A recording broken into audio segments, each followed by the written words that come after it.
Shalom, welcome to Mitzvah Torah. This year is entitled Speaking Against Eretz Isreal. So you learned the previous year about Rav Schwab's point that he says that you can have a case where there's no one personally insulted, and that was the case of Moshe, and still, Avdi Moshe, that's connected, someone very closely connected to Hashem. So to Eretz Israel is a Chefs Shel Kedusha connected very much to Hashem. And therefore, that's Lashon Hara as well. According to Rav Shab, that's the connection between the two Parshiyot. So it turns out, according to Rav Schwab, a person should be very careful. A person goes ahead, makes Aliyah to Beit Shemesh. And in the summer, it's hot. It's oppressive here. It's horrible here. How does anyone live here? Person's near the beach. It's so humid. I'm schwitzing. And in the winter, the rain, the elements, and he complains. She complains about it. Person should really watch out, according to Rav Schwab.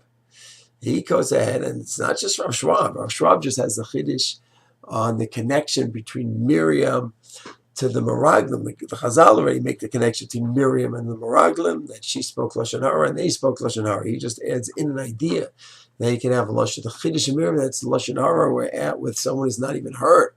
And still, that's Lashon Hara. But to the Chazal itself, we see that you don't go ahead and speak Lashon Hara about Eretz Yisrael. He's just refining the point of Schwab. So the person really has to be careful. Comes to Eretz Yisrael, and he has this issue and that issue and complaining. The person should be very careful. The person won't say, well, I'm not complaining about Eretz Yisrael. I'm not going to complain about the heat. I won't complain about the cold. I won't complain about the humidity. I won't complain about this blessed land. It's a beautiful land, blessed land. But the people here, there's so much bureaucracy. There's so much red tape. It's such a pain.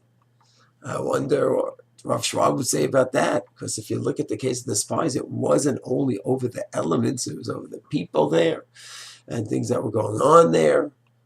So it could be to go ahead and speak about the land is no good, isn't proper, speak against the people, and here you're speaking out against the giants in Canaan, you're speaking against fellow Jews, often fellow Jews who built up the country and gave their lives for the country, speaking about them and the red tape and this and so nasty, and they have no patience.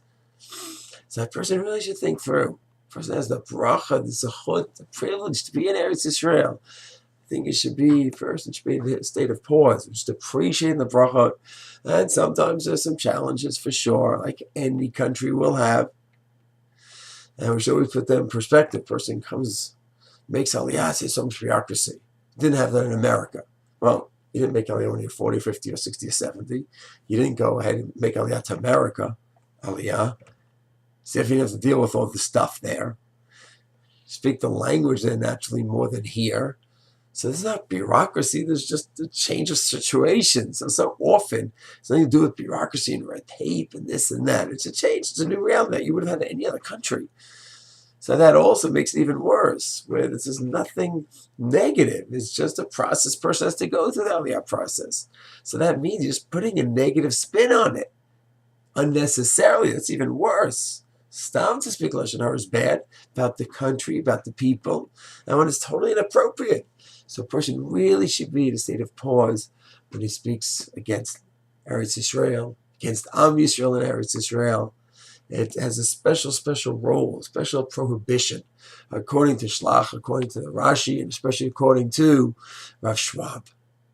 Shalom.